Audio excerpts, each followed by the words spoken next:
Bismillahirrahmanirrahim. Assalamualaikum warahmatullahi wabarakatuh.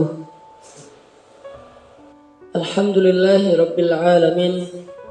Alhamdulillahilladzi la yukhayyibu man amalah wa la yaruddu man sa'alah wa la yaqta'u man wasalah wa la yaslubu man syakarah wa la yakilu man tawakkala alaihi.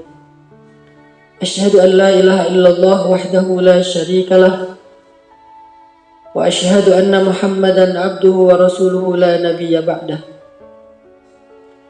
Allahumma salli wa sallim wa barik ala sayyidina Muhammadin wa ala alihi wa ashabihi wa mawalah.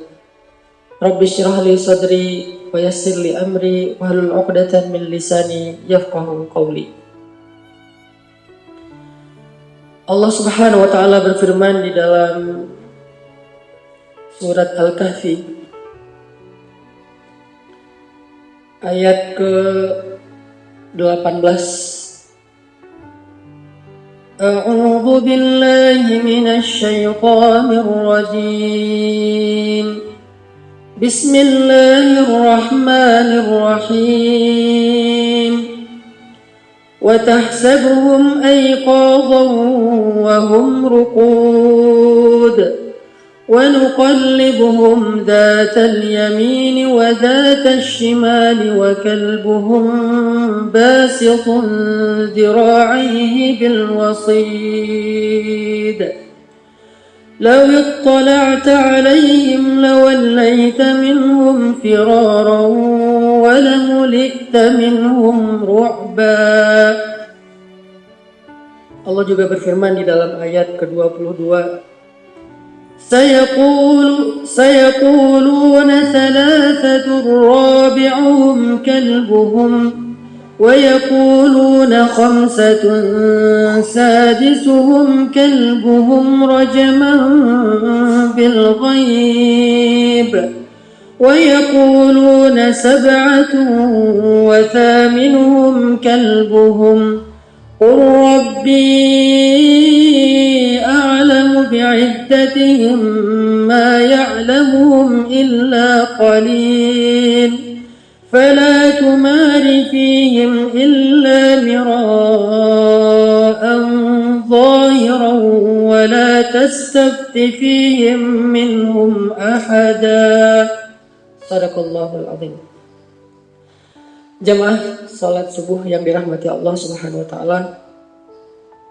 Alhamdulillah, pada hari ini kita telah mendapatkan satu nikmat yang sangat besar dari Allah Subhanahu wa taala, yaitu nikmat bisa melaksanakan sholat qobliyah subuh, di mana Nabi SAW mengumpamakan sholat qobliyah subuh 2 rakaat itu lebih baik daripada dunia dan seisinya. Jadi kalau di dunia itu ada orang yang terkaya, sebutlah misalnya Elon Musk, Jeff Bezos, Bill Gates, dan beberapa nama lain di antara 10 nama orang terkaya di muka bumi. Kalau kekayaan mereka dikumpulkan, kemudian Allah timbang dengan kebaikan 2 rakaat sholat subuh, sungguh 2 rakaat qobliyah sholat subuh itu lebih berat daripada seluruh kekayaan yang dimiliki oleh 10 orang terkaya di muka bumi.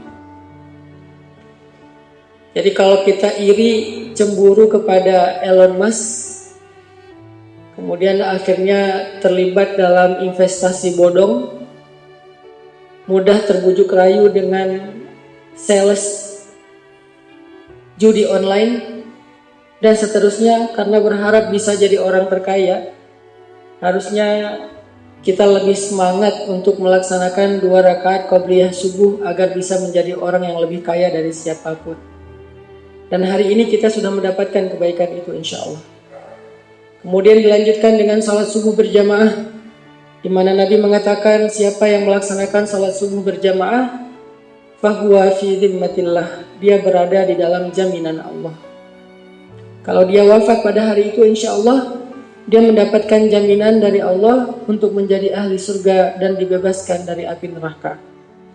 Maka apalagi kebaikan yang lebih besar dari itu, dan alhamdulillah saat ini kita sedang melaksanakan kebaikan-kebaikan tersebut. Dilanjutkan dengan duduk dari ba'da subuh sampai syuruk, maka itu mendapatkan pahala seperti umroh yang sempurna. Dan masih banyak lagi kebaikan lain termasuk i'tikaf, kemudian mendengarkan ilmu, mendengarkan nasihat-nasihat yang baik dari Al-Quran dan hadis, sehingga kebaikan yang kita dapatkan hanya dalam beberapa menit saja, insya Allah menjadi kebaikan yang luar biasa untuk hidup kita di dunia dan di akhirat kelak. Jamaah subuh yang dirahmati Allah, tadi saya membaca surat Al-Kahfi 2 ayat. Yang pertama adalah ayat 18 dan yang kedua ayat 22. Karena sebagian besar yang hadir di sini adalah anak muda, maka saya tergerak untuk berbagi kisah tentang anak muda. Dan kita tahu surat Al-Kahfi ini adalah suratnya pemuda. Surat pemuda itu ada beberapa di dalam Al-Quran, walaupun beda-beda kasus. Kalau tentang jomblo, atau nggak usah dibahas. Kalau tentang jomblo itu surat apa? Surat Yusuf. Karena Nabiullah Yusuf alaihissalam adalah inspirasi para jomblo yang paling keren. Kenapa? Beliau itu dalam keadaan sendiri, kalau bahasa anak muda itu jomblo, tetapi fisabilillah. Tidak bisa digoda oleh perempuan yang ingin menggodanya. Dan beliau menjaga iffah, menjaga kehormatan. Dan beliau lebih memilih penjara daripada perbuatan dosa. Maka itu adalah suratnya para jomblo fisabilillah. Begitu juga dengan jomblowati fisabilillah. Ada di dalam surat Ali Imran dan surat Maryam. Kisah Sayyidah Maryam yang tumbuh dengan pertumbuhan yang baik. Fataqabbalaha rabbuha biqabulin hasanin wa ambataha nabatan hasanan wa kaffalaha Zakaria. Tidak pernah berbuat dosa besar, tidak pernah berkhalwat dengan laki-laki yang bukan mahramnya, tidak pernah joget-joget di TikTok. Ini adalah inspirasi jomblowati fisabilillah yang luar biasa.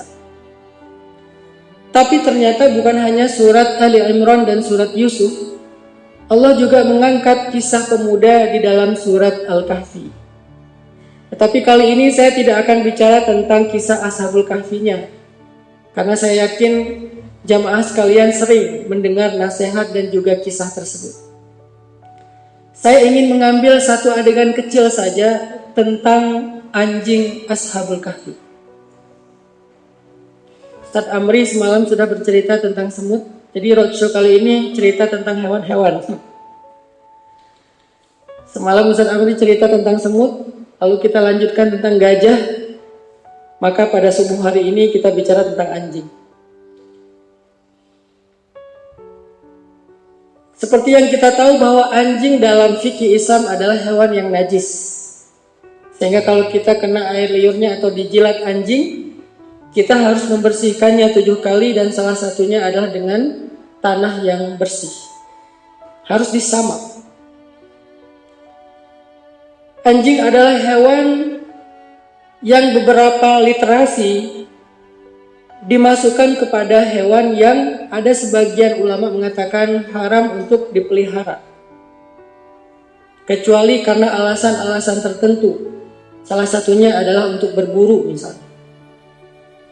Sehingga ada ulama yang mengatakan jika seseorang memelihara anjing di dalam rumahnya, malaikat tidak akan masuk ke dalam rumah tersebut.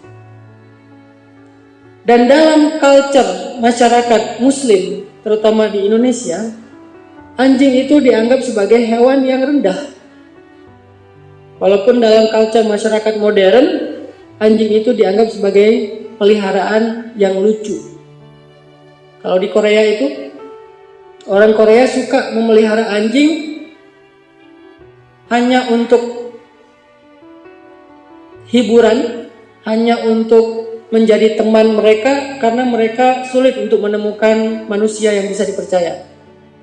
Akhirnya mereka memakai hewan peliharaan sebagai teman mereka. Jalan, lari pagi jogging sama anjing, sore jalan-jalan sama anjing. Dan luar biasanya, ini ada hal yang buat saya agak kurang berkenan. Agar anjing yang menjadi peliharaan atau pet mereka itu tidak mengganggu orang lain dengan suaranya, maka di Korea ketika saya ke sana, saya dapat info dari beberapa orang di sana, anjing peliharaan itu disyaratkan harus dipotong urat suaranya sehingga dia tidak bisa menggonggong. Makanya kalau ada yang jalan ke Jepang atau Korea ngelihat anjing pet atau anjing peliharaan itu berkeliaran di jalan tapi tidak ada suara, maka itu karena sudah dipotong urat suaranya. Jadi pita suaranya sudah dipotong sehingga tidak bisa lagi menggonggong yang mengganggu orang lain.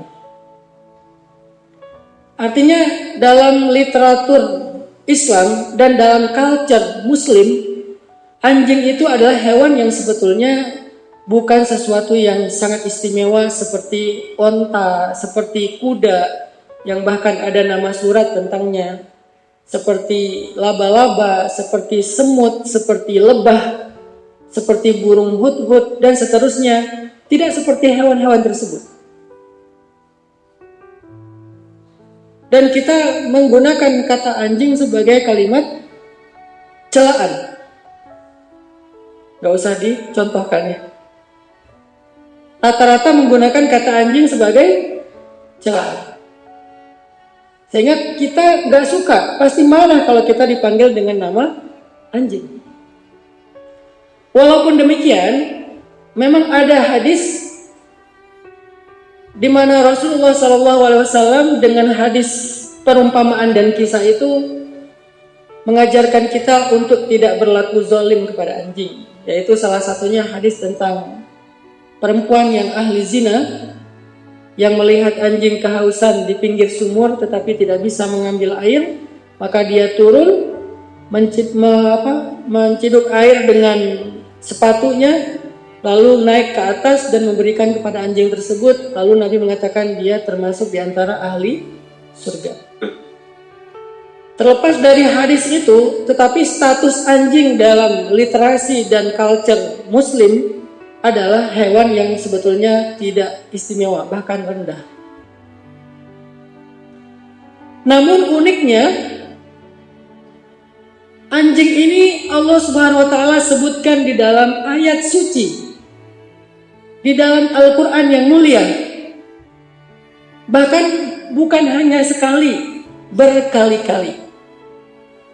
Allah menyebutkan di dalam ayat 18 ketika Allah menceritakan tentang kondisi Ashabul Kahfi di dalam gua itu. Wa nuqallibuhum dzatal yamin wa dzatasy shimal. Mereka berbolak-balik dari sebelah kanan dan sebelah kiri.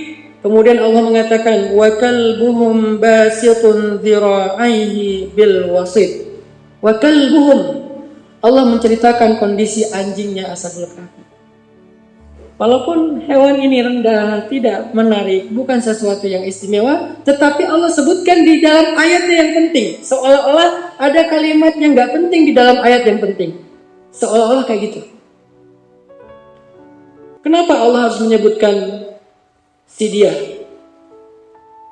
Wa kalbuhum basitun dhira'aihi bil wasit. Ngapain disebutin?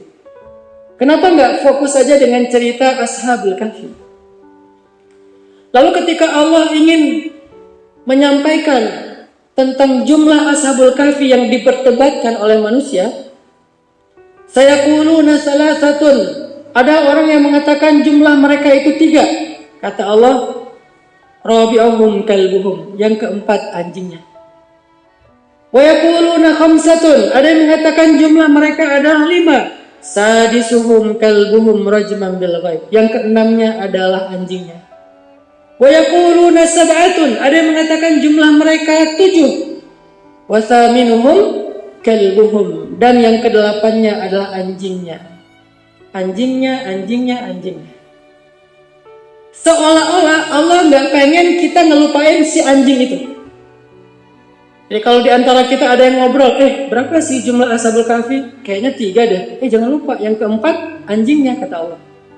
Terus ada lagi yang berdebat. Kayaknya menurut saya setelah saya baca-baca cari-cari informasi, kayaknya jumlah mereka itu 5. Kata Allah, jangan lupa yang keenamnya anjingnya. Terus kelompok lain bilang lagi, kayaknya jumlah mereka 7 deh. Saya hafal kok nama-namanya. Jangan lupa yang ke-8 anjingnya, kata Allah. Seolah-olah Allah tuh nggak pengen kita ngelupain kisah tentang si anjing. Kok penting banget si anjing ini padahal dia hewan yang sangat rendah dan biasa aja? Apa yang menjadikan dia begitu istimewa sampai dimention di dalam Al-Quran? Kita dimention artis saja di story 7 hari 7 malam. Screenshot story lagi. Tunjukin ke teman semuanya. Jadikan status FYP. Karena kita ngerasa dimuliakan, merasa menjadi orang yang istimewa ketika dimention sama seorang selebgram, influencer, artis, pejabat, dan seterusnya, ulama. Tapi ini anjing dimention oleh Rabbul Alamin, oleh pencipta alam semesta, Allah Subhanahu wa Ta'ala, bukan di dalam hadis qudsi, tetapi di dalam ayat-ayat Allah yang mulia. Terusnya kalau misalnya pun mau diangkat kisah anjing ini, biar Nabi aja yang menceritakan dalam kisah hadis. Kan kisah Ashabul Kahfi tidak tuntas di dalam Al-Quran, dikembangkan lagi di dalam hadis. Karena Al-Quran kan bukan buku cerita, tetapi buku petunjuk, kitab petunjuk, ayat petunjuk, di mana kisah hanya diambil sebagai sampel untuk memberi petunjuk kepada kita. Tapi dia bukan buku cerita, sehingga tidak perlu lengkap. Maka dikembangkan lagi kisah Al-Quran biasanya oleh hadis. Kisah Nabi Musa dengan Nabi Khadar atau Nabi Khidir dikembangkan lagi oleh hadis. Harusnya karena nggak penting-penting banget si anjing ini, udah dikembangkan aja sama hadis. Atau dikembangkan lagi, nggak usah oleh hadis, oleh Israiliyat, kisah-kisah dongeng orang Yahudi. Tapi Allah nggak menceritakan anjing ini tidak di Israiliyat, tidak di dalam hadis Nabi, tidak di dalam hadis qudsi, langsung di dalam ayat Allah yang mulia dan diletakkan di dalam surat yang mulia, Suratul Kahfi. Pertanyaan penasarannya adalah, apa sih keistimewaan anjing ini sampai dimention Allah yang mulia? Keistimewaannya, anjing ini punya peran di dalam dakwah walaupun perannya sederhana. Apa peran anjing ini di dalam dakwah? Basitun dhira'aihi bil wasit. Cuman duduk di mulut gua sambil menelonjorkan kakinya. Basitun dhira'aihi bil wasit. Cuman itu peran dia di dalam dakwah. Ngapain dia duduk di mulut gua? Untuk menjaga Ashabul Kahfi. Siapa yang dijaga itu? Ashabul Kahfi itu, penghuni gua itu. Apakah ulama? Kalau seandainya Ashabul Kahfi, penghuni gua itu ulama, keren perannya anjing menjaga ulama. Ada ulama di dalam nih. Saya kawal, saya jaga di depan. Keren tuh. Ternyata bukan ulama. Apakah itu adalah nabi yang sedang di dalam gua? Kalau itu seorang nabi, maka lebih keren lagi nih anjing. Karena dia berjasa menjaga seorang nabi yang sedang berada di dalam gua. Menjadi pengawal nabi. Ternyata juga bukan. Apakah Ashabul Kahfi, penghuni gua itu adalah sekelompok orang soleh yang ahli ibadah? Ternyata juga bukan. Yang mereka sedang melakukan zikir atau beribadah, ternyata juga bukan. Apakah yang di dalam gua itu perempuan yang memang layak untuk dilindungi dan dijaga? Ternyata juga bukan. Apakah di dalam gua itu adalah orang tua yang memang perlu perlindungan dan pengawalan? Ternyata juga bukan. Yang di dalam gua itu sekelompok anak muda yang sebetulnya nggak penting-penting banget dijaga. Karena mereka mampu menjaga diri mereka sendiri. Bukan orang yang lemah, bukan perempuan yang harus dilindungi, bukan orang soleh yang sedang beribadah, bukan ulama yang sedang mengajarkan ilmu, bukan para nabi, anak muda, dan bukan sendiri lagi tuh. Kalau anak mudanya sendiri yang memang dia kayaknya harus saya jaga nih. sekelompok, segeng, segrup. Ngapain di dalam gua? Lagi taklim? Bukan. Lagi zikir? Bukan. Lagi tidur. Coba teman-teman imajinasikan theater of mind, betapa nggak pentingnya kerjaan si anjing sebetulnya. Betapa nggak pentingnya peran si anjing. Duduk santai di depan mulut gua, menjaga sekelompok anak muda yang lagi tidur.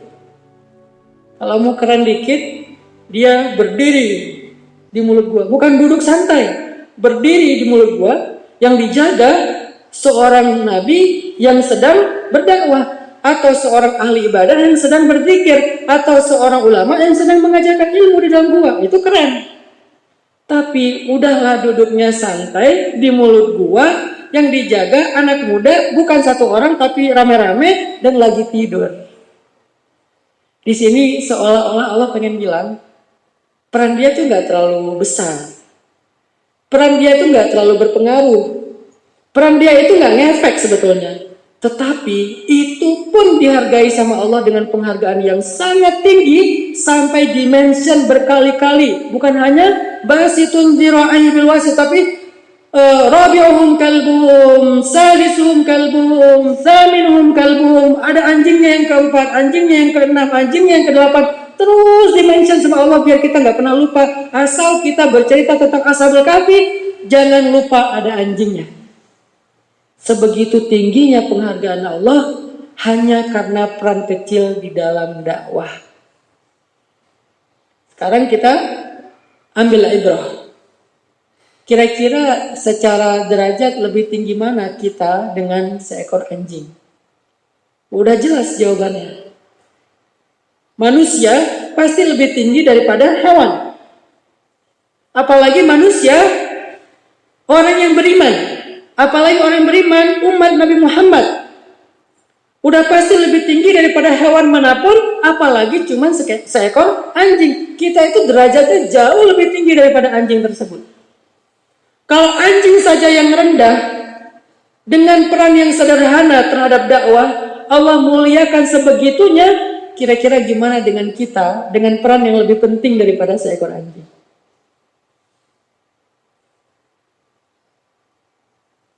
Mungkin peran kita dalam dakwah itu adalah sebagai ustadz, mengajarkan ilmu. Mungkin peran kita dalam dakwah itu sebagai videografer yang menyebarkan ilmu. Mungkin peran kita di dalam dakwah itu editor yang menjadikan ilmu itu menarik untuk didengar orang-orang lain. Mungkin peran kita dalam dakwah itu event organizer, membuat kajian, halaqah, majelis ilmu itu menjadi majelis yang nyaman. Mungkin peran kita di dalam dakwah itu sebagai orang yang mengawal ulama, mengawal para dai. Mungkin peran kita di dalam dakwah itu adalah sebagai konsumsi. Apapun peran kita, pastinya lebih penting daripada peran seekor anjing dalam kisah Ashabul Kahfi. Dan siapapun kita yang berperan itu, pastinya lebih mulia daripada seekor anjing Ashabul Kahfi. Kebayang gak kira-kira gimana Allah bakalan menghargai dan memuliakan seseorang yang terlibat di dalam dakwah kalau kita mengaca kepada kisah anjingnya Ashabul Kahfi. Itulah pentingnya peran dakwah, teman-teman. Jangan remehin peran dalam dakwah. Dakwah itu ibadah atau kebaikan yang sangat besar. Gak usah dakwah yang mengajarkan ilmu. Dakwah sosial aja nih, kita terlibat dalam sebuah kebaikan di tengah-tengah masyarakat aja, itu pahalanya luar biasa di sisi Allah. Salah satunya misalnya Nabi pernah menanyakan kepada para sahabat, "Ala ukhbirukum bi afdali min darajatis siyami was salati was sadaqah?" Mau enggak kalian aku kasih tahu satu amalan yang lebih tinggi derajatnya daripada puasa, daripada sholat, daripada sedekah? Yang kita tahu selama ini 3 ibadah tadi itu adalah rukun Islam. Puasa, sholat, sedekah. Sedekah yang dimaksud di sini termasuk zakat. Yang kita tahu selama ini, sholat itu tiang agama. Amalan pertama yang bakal dihisab. Yang kita tahu selama ini, puasa itu punya pintu surga sendiri. Ketika amalan-amalan lain itu digabung masuk ke dalam surga, dengan pintu tertentu. Kalau puasa dia punya pintu sendiri, privilege tersendiri. Dan Allah memberikan rahasia tentang bagaimana cara Allah akan memberikan balasan kepada orang yang berpuasa. Luar biasa puasa itu. Apalagi sedekah. Yang kita tahu pahala dari sedekah itu minimal 700 kali lipat, maksimal bil ghairi hisab, tanpa batas. Tapi tiba-tiba Nabi mengatakan, ala ukhbirukum bi afdali min darajatis siyami was salati was sadaqah. Mau enggak aku kasih tahu ada amalan yang lebih tinggi derajatnya daripada puasa yang keren tadi, salat yang luar biasa, dan sedekah yang sangat besar pahalanya. Ada yang lebih tinggi.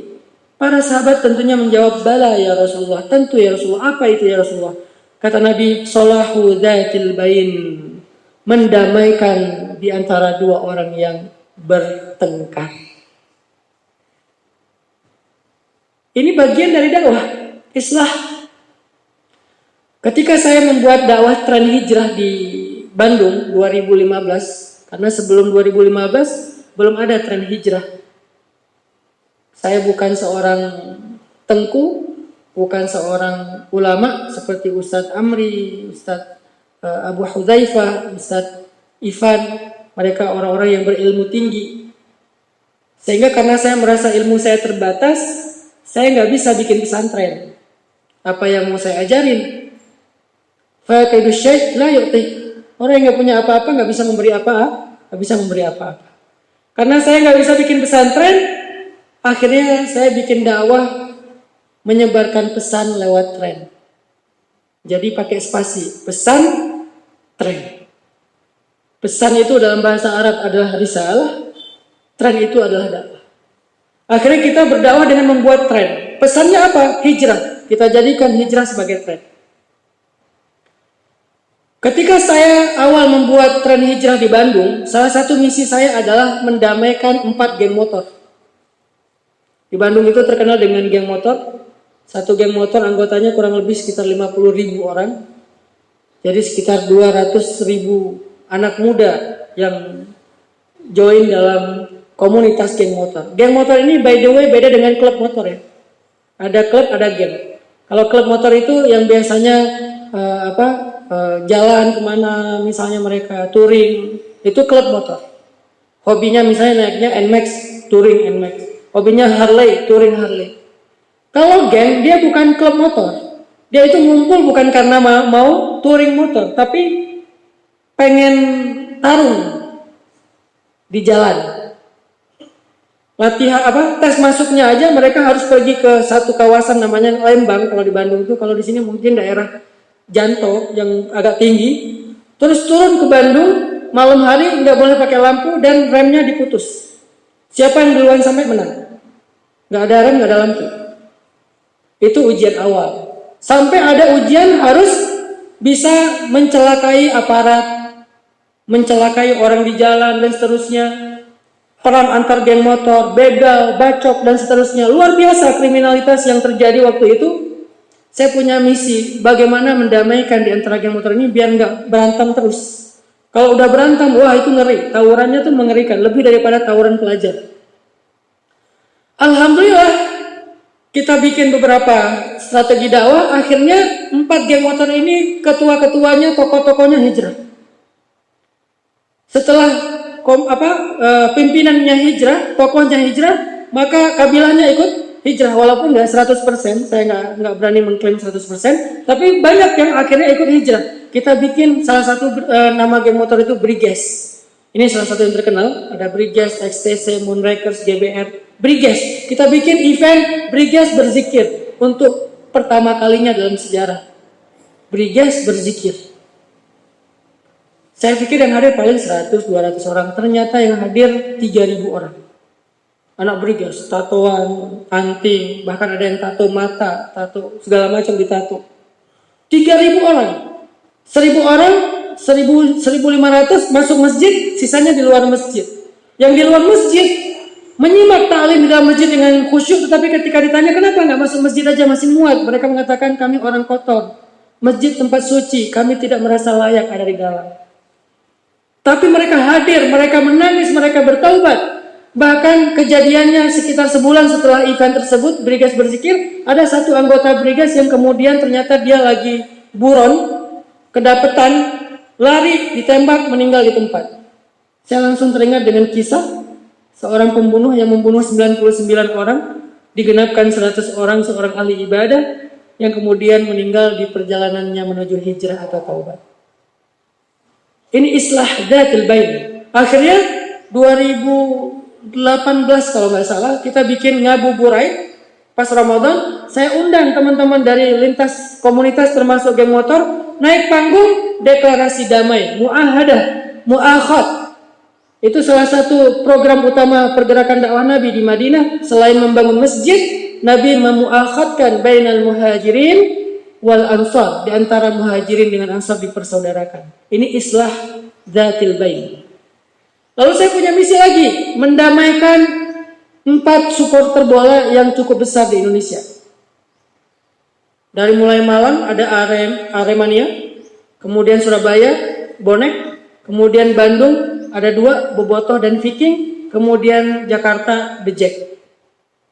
Pengen mendamaikan teman-teman supporter bola. Supporter bola Bandung aja itu ada sekitar 3 juta. Baratnya seluruh penduduk Aceh itu supporter bola. 3 juta supporter bola. Adegan-adegan mengerikan terjadi di luar lapangan itu kita sama-sama tahu. Sering banget viral. Yang dipukul rame-rame pakai batu bata, pakai batu besar, pakai balok sampai meninggal di depan stadion dan seterusnya. Kita pengen damaikan mereka. Baru dekat dengan teman-teman dari Bobotoh Viking, panglimanya hijrah, panglima yang biasa sebelum tanding itu buka baju terus pakai genderang untuk yel-yel bola gitu kan. Hijrah, setelah beliau hijrah, pandemi. Jadi belum sempat ke Jakarta, The Jack. Belum sempat ke Malang dan Surabaya, pandemi, qadarullah. Tapi Bobotoh Vikingnya udah banyak yang hijrah. Sampai akhirnya sebelum tanding, mereka bukan lagi sekedar yel-yel. Sebelum tanding baca Al-Fatihah di stadion dengan jumlah penonton yang sekian ratus ribu, baca Al-Fatihah dan sholawat kepada Nabi. Dan ini adalah sebuah basis sosial yang bisa mengubah regulasi. Yang tadinya Persib kalau tanding itu adalah sebelum maghrib, sehingga pasti maghrib itu kelewat. Dengan adanya basis sosial yang sudah hijrah, mereka menuntut untuk dirubahnya jadwal tanding. Akhirnya berubahlah jadwal tanding setelah maghrib dan mereka melaksanakan sholat maghrib dulu sebelum nonton bola. Ini efek dakwah, teman-teman. Saya hanya ingin menyemangati bahwa ternyata dakwah itu luar biasa. Jadi dakwah itu bukan cuma taklim, bukan cuma majelis ilmu. Dakwah itu adalah memprogram perubahan di tengah masyarakat. Salah satunya dengan islahu dzatil bain, mendamaikan di antara yang bertikai, muhajirin, ansar, aus dan khazraj, aslam dan ghifar, dan banyak lagi yang bertikai bertahun-tahun didamaikan dengan dakwahnya Nabi. Karena itulah kenapa Allah menghargai dakwah lebih daripada ibadah-ibadah yang lain. Bahkan daripada sholat, daripada puasa, daripada sedekah di dalam hadis yang tadi. Mudah-mudahan ini menjadi penyemangat buat kita. Jadi gimana cara kami biar bisa berdakwah, Ustadz? Kami kan bukan ulama, bukan penceramah. Karena dakwah bukan hanya ceramah, saya tuh jarang sekali ceramah. Ini karena Ustadz Amri yang minta, saya harus sami'na wa ata'na. Jarang sekali saya ceramah. Saya bukan orator hebat seperti Ustadz Abu Somad. Saya menempatkan diri sebagai programmer dakwah, bukan orator dakwah. Jadi saya jarang banget menerima jadwal ceramah. Kalau ada yang bilang, susah kali ngundang Ustadz Hanan tuh. Memang saya nggak menerima undangan ceramah.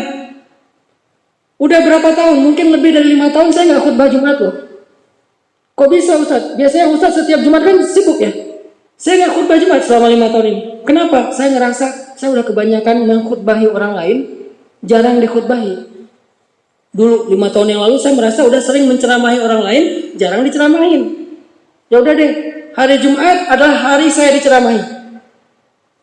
Sehingga saya nggak mau nerima jadwal khutbah kecuali benar-benar yang nggak bisa ditolak. 1, hak tetangga masjid dalam komplek itu nggak boleh, nggak sama sekali. Yang kedua, karena ada movementnya di situ. Itu pun setahun paling 4 kali, 3 kali. Nggak setiap Jumat. Dulu sebelum 5 tahun yang lalu itu setiap Jumat keliling tuh khutbah.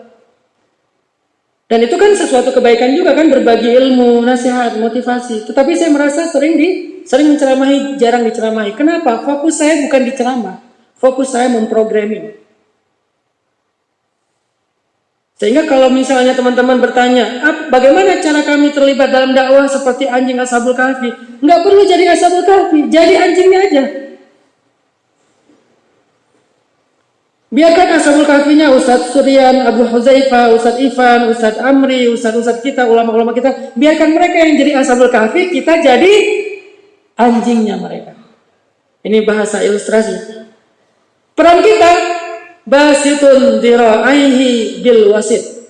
Walaupun gitu akan dikatakan rabi'uhum kalbuhum, sadisuhum kalbuhum rajman bil ghaib, thaminuhum kalbuhum saya tetap dimention lah sama Allah walaupun kita cuman anjing ataupun alas kaki para ulama. Sehingga kalau mau menjadi anjingnya Ashabul Kahfi, ikutlah kepada barisan ulama. Jangan jalan sendiri. Karena anjing itu tidak menjadi istimewa kalau dia jalan sendiri. Dia menjadi istimewa karena dia ngikut ke dalam barisan para da'i. Barisan ulama kalau dalam konteks sekarang. Ikut ke mereka. Saat Amri bikin program apa, saya support. Apa yang kamu pengen support? Saya bagian zira'i bil wasit. Ngapain? Ngawal. Di masjid saya jadi pengawal ustaz. Saya jadi pagar betis. Saya jadi pagar hidup.